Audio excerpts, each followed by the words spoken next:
Welcome to Even Just a Little, where we explore the beautiful gift of choice, tiny trusts toward big freedom, those moment to moment decisions we make that build life. Today, I am beyond excited to chat with an infectious human whom I've known for a number of years, and we were talking at a retreat in the fall, and I told Lara Wagner, we were talking about how I was working on a book called Unspoken Word, The Compassionate Voice of True, and how I believe goodness, divine love is seeking us constantly, not only through what many of us think the Bible, but there are many forms of communication seeking us. And one of my primary forms of sharing that love is through art. I'm going to share a little bit about that.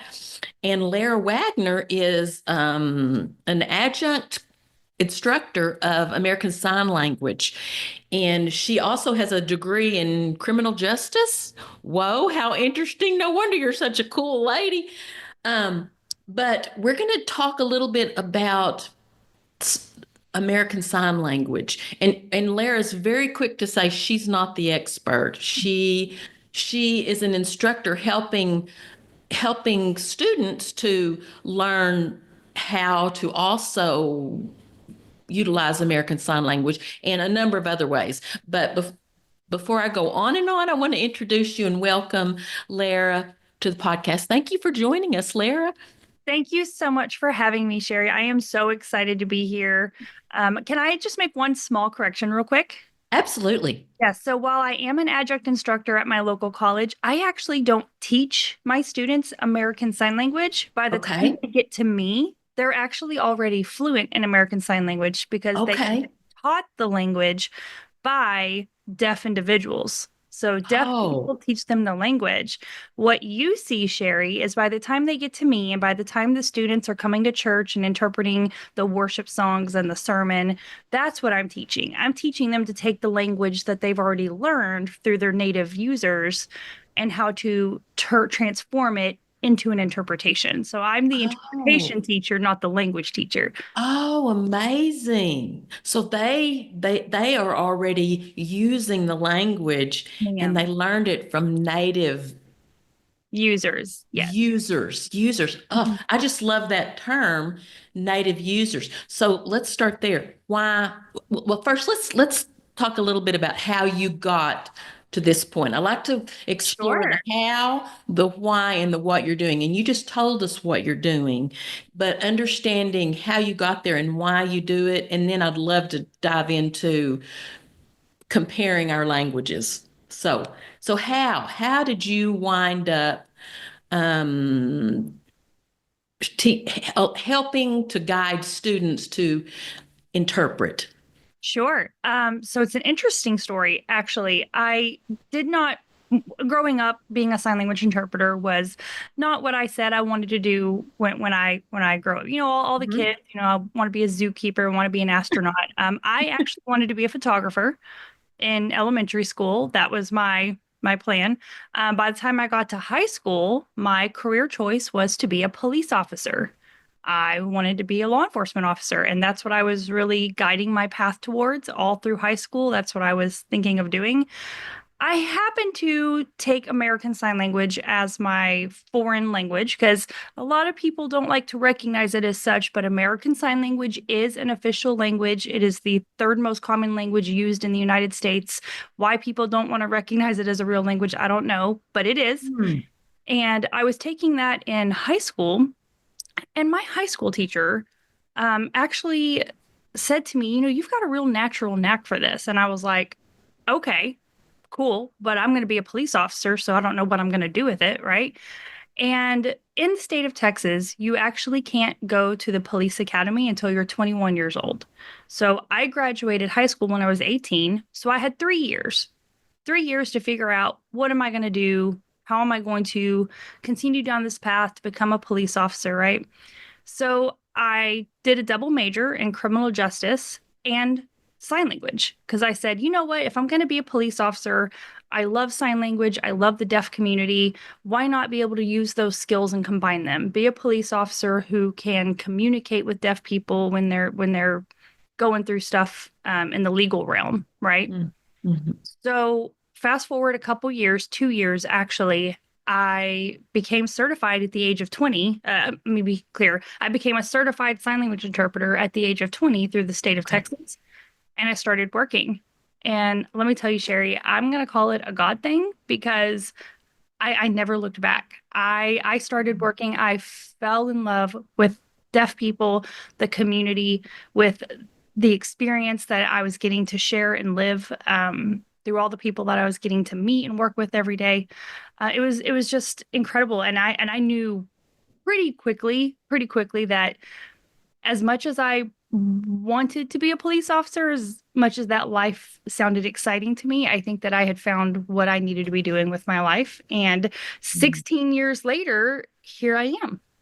Wow. Yeah, I started teaching at Tarrant County College in 2019, and Okay. I was I was actually asked to start teaching, so I humbly accepted, and I've been teaching ever since. And I love teaching others how to become successful in this field.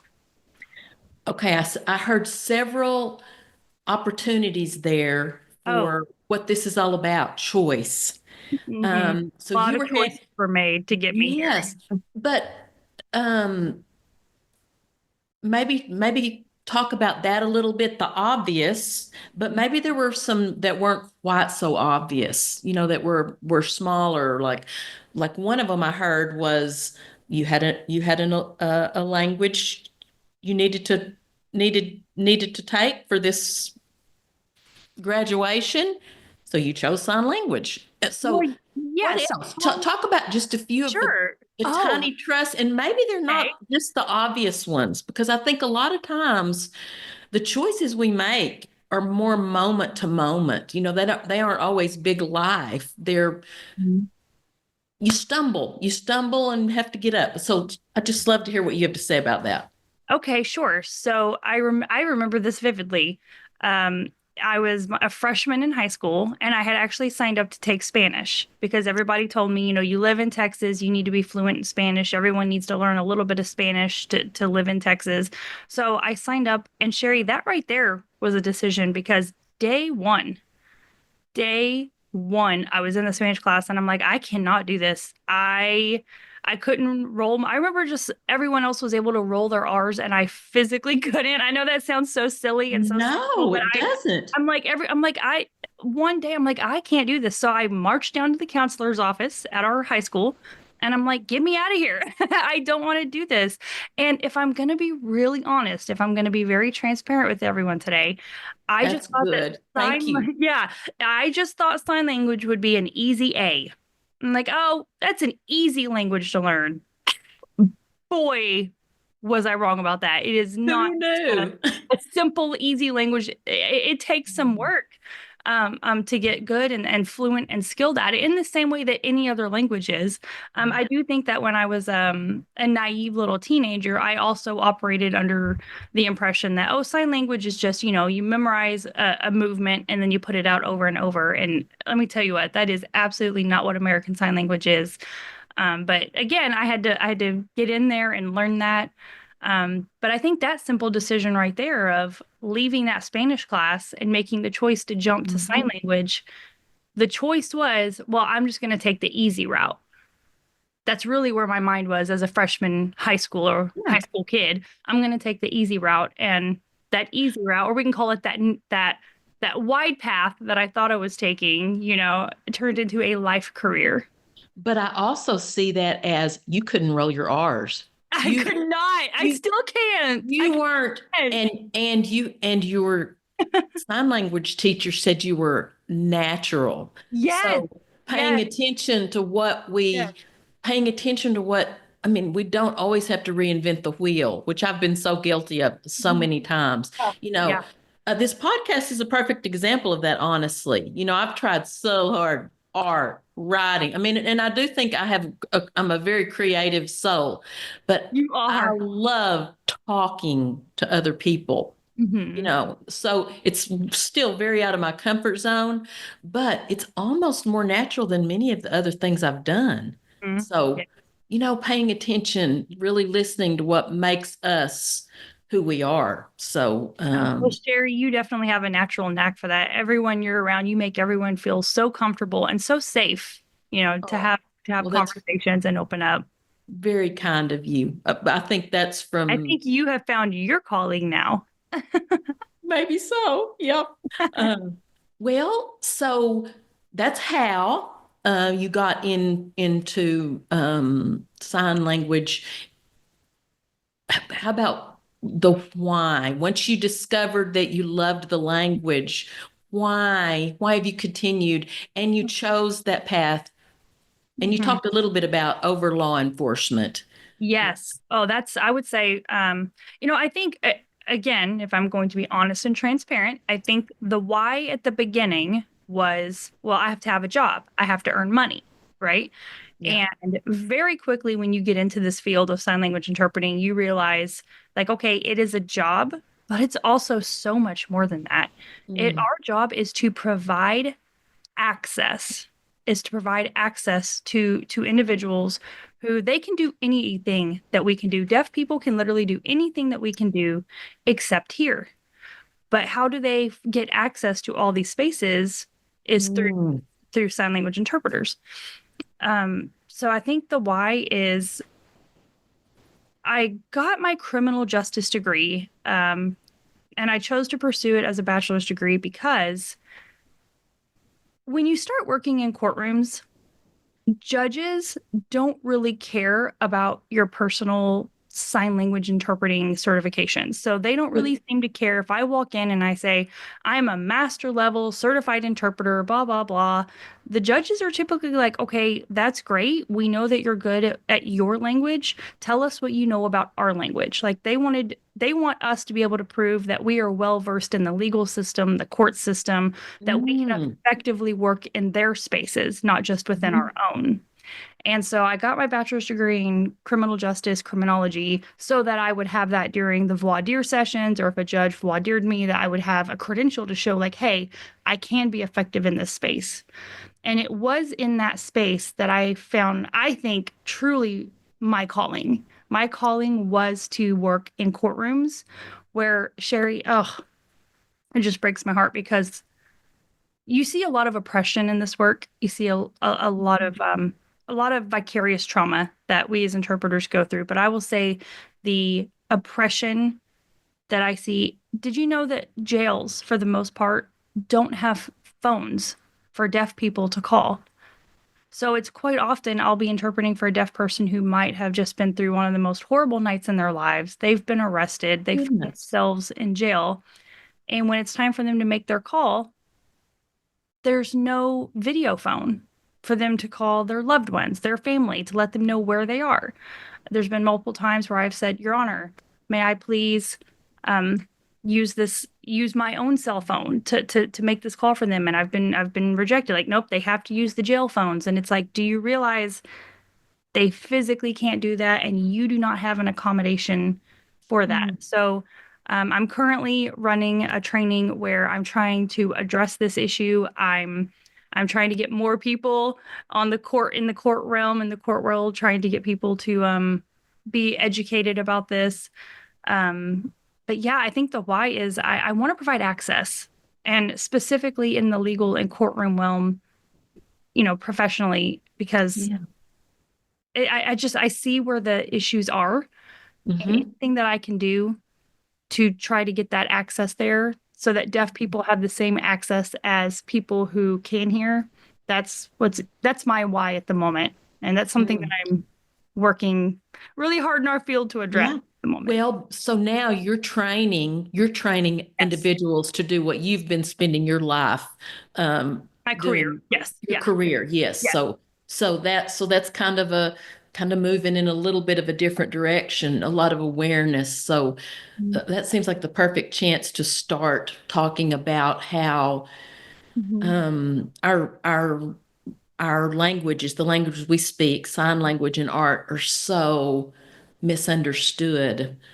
Yeah. Um, and Well, I'll jump in first. Just and I think we may go in completely different directions here, but the most important point is they're misunderstood.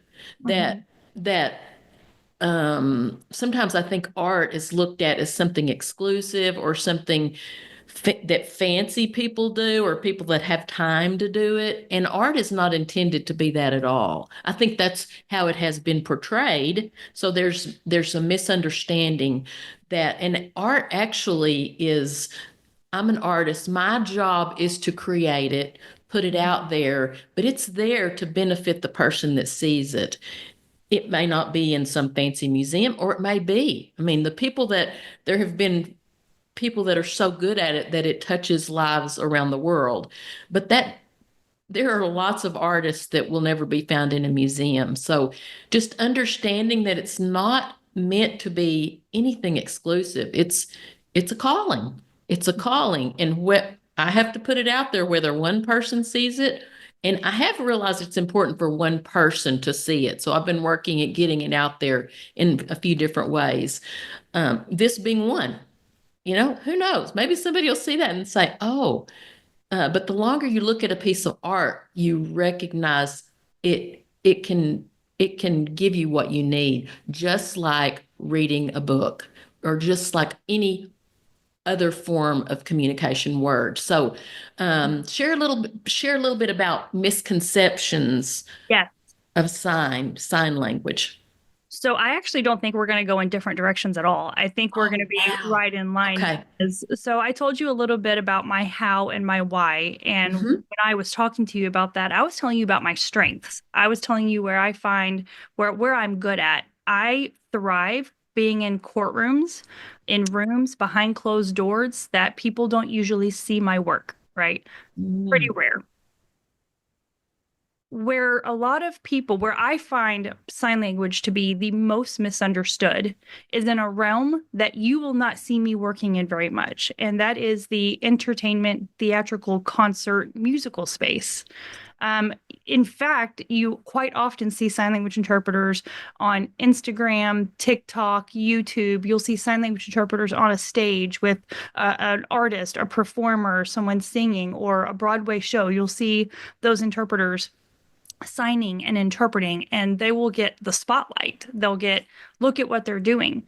And I have a personal example of this. Again, this is just going to be me being this is going to be the transparency episode for your guest because I'm going I to love I love be that, very Lara. vulnerable here. I have no problem talking about where I thrive, where I find my success, and that is in courtrooms.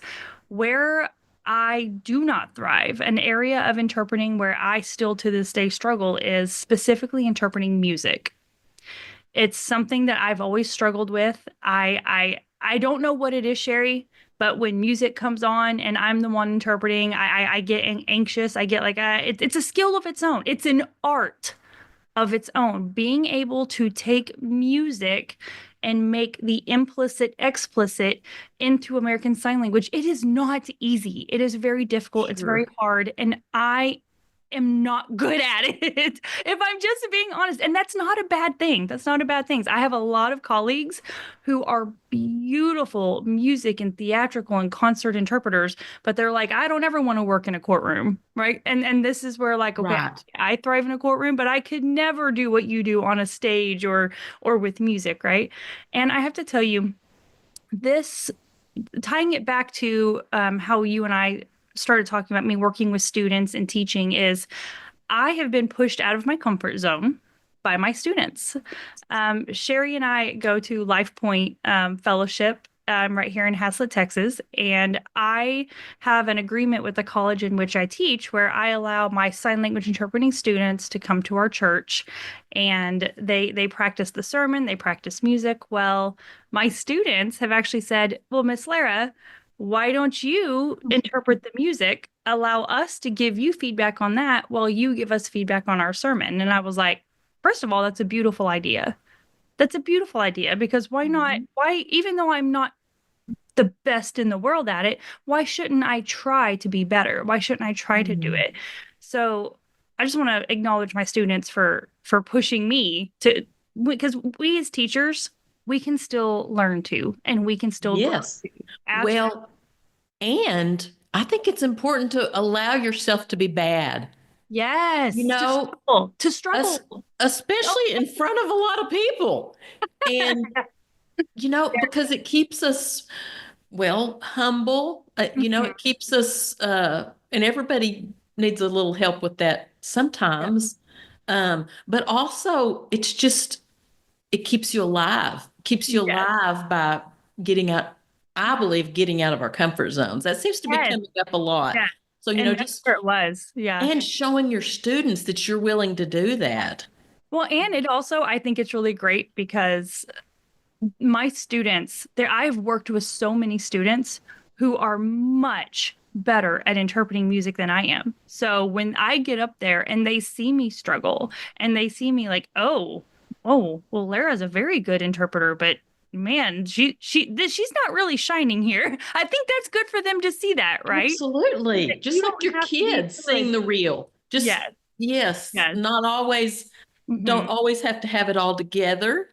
Exactly, exactly. Imperfection is part of all of our journeys, and I think It that's sure is. It wonderful. sure is. Yeah. But I have to tell you, and this I think is just going to tie this whole our whole conversation together is when you just said, especially to get up in front of all of those people and to be struggling in front of all those people.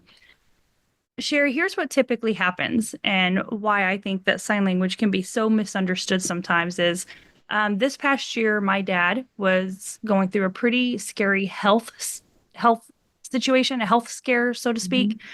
Mhm. And there were a couple of songs that were played um, at Life Point that when I was interpreting them, I was talking about, going to the pearly gates and, all those hymn songs talking about when we come face to face with Jesus. And my dad got pretty sick this past year and we were all very scared. So when we were in the thick of that, and I was showing up on Sunday mornings, and I found myself in that space of being the one to interpret these songs about these deep meanings about talking about death, but talking about death with a melody.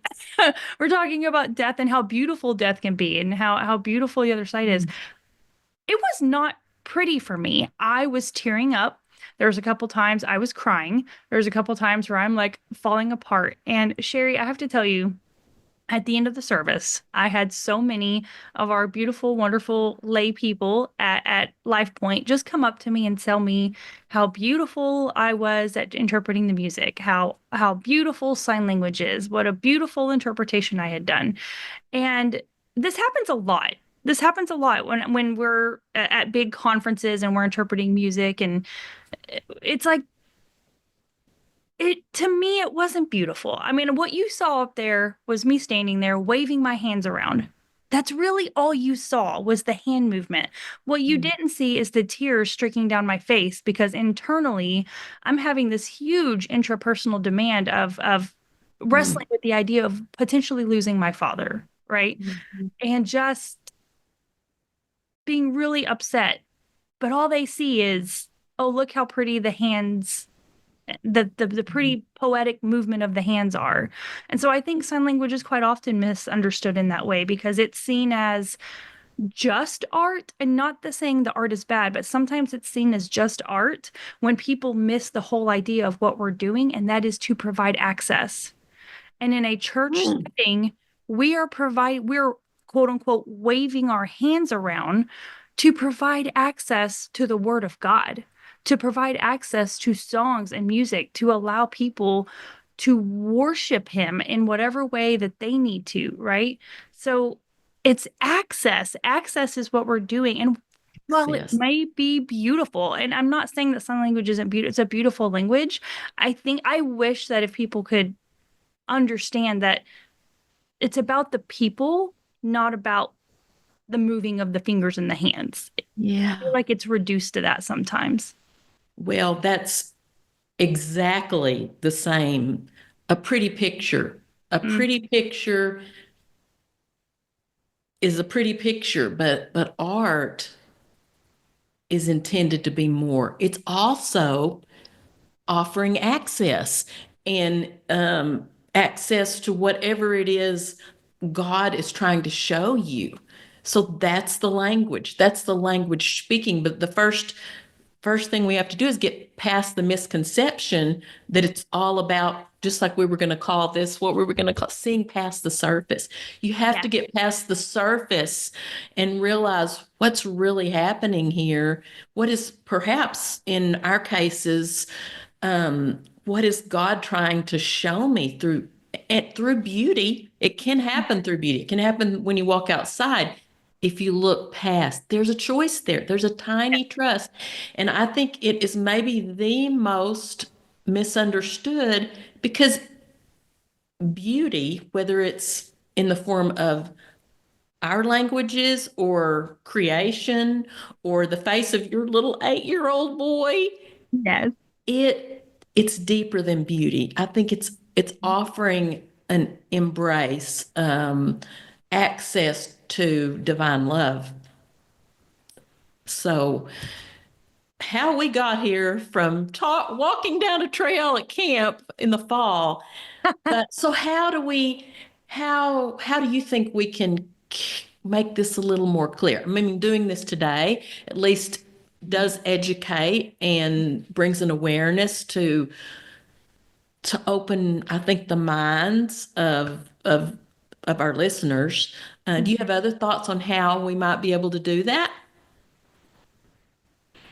I think just being, I think I'm just going to probably repeat myself a little bit, but whenever you see a sign language interpreter, whether Hmm. they're interpreting a song, a music, a play, if there is a part of you that feels, called to approach them, acknowledge them, I would, before just what you're doing is so beautiful. I think, A, if there are deaf patrons in that space, strike up a conversation with them.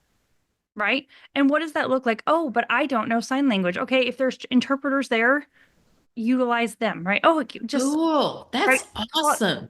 don't talk to the providers of the access, talk to the individuals who are accessing, right? Okay. So there's a They're lot of the ways that they're individuals, the speakers.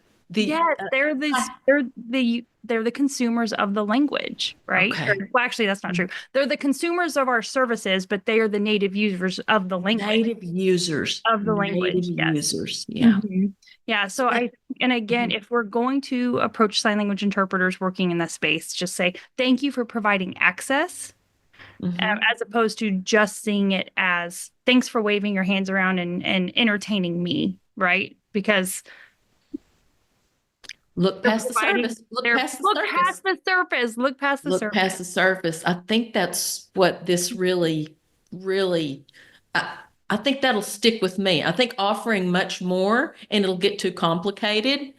Mm-hmm. That seems like that's exactly where we were heading, which is where we thought we might go. Yes, Just yes, look past the surface, whatever uh, the language is, yes. whatever it is, look past, look for what's being what's being what you're being, I think, offered to be held in, um, Mm-hmm. just allowing yourself to be part of the experience. Mm-hmm. So, well, Yeah, thank you. This has been fabulous. I I like to close, unless you have anything else you want to share. This has been amazing, Lara, and no, I'm not at yeah, all surprised. I love always talking with you. thanks. Um, I might add, you have some extraordinary chicken. Do you have more chickens? Do you have more chickens, or you are I currently I'm actually watching them run around through my window while we're doing this right now. Yeah, I've just still got my designer fancy little food designer chickens chickens? running around. Well, that tells you a lot about Precious Lara. Well, uh, and your choices, animals are a big part of your journey, which always tells a lot about a human, I think. But so I like to close with a tiny trust, something that might not appear to have been a big decision you made. And I try to share.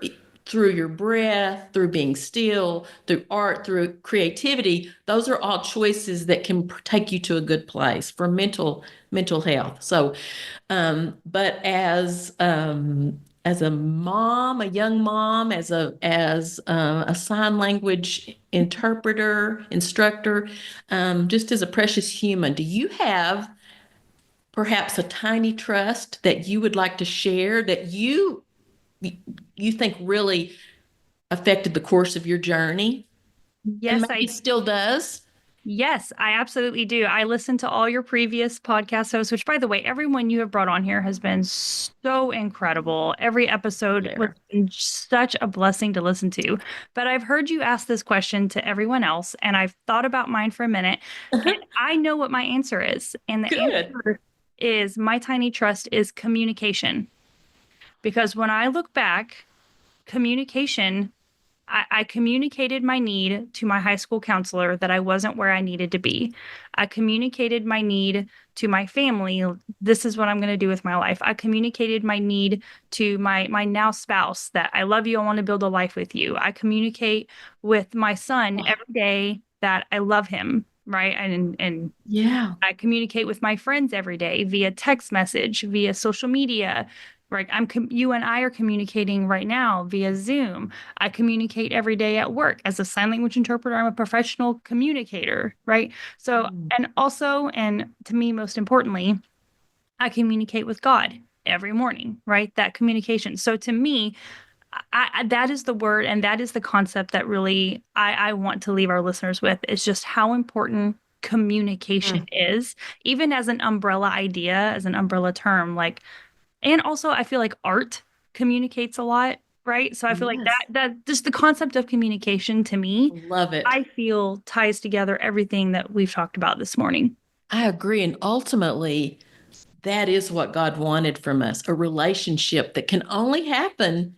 And I through do some think type of communication. God is misunderstood so much because he's not he wants us to receive all the goodness that he's offering, but also we can communicate with him when things aren't so, I can't roll my R's. I mean, Exactly. he's there for all of us all the time. So, That whoa, I knew this was going to be was amazing. yes. Thank you. Thank you. Thank you. Thank you. Thank And you so much for uh, having me on, Sherri. I look forward What a to hope our paths cross again soon. yes, hopefully soon for sure. Oh, thank you. Thank you. Thank you. All right, well, I love you, sweet friend. I'll see Oh, I you love soon. you too. Thanks so much for joining us on Even Just a Little.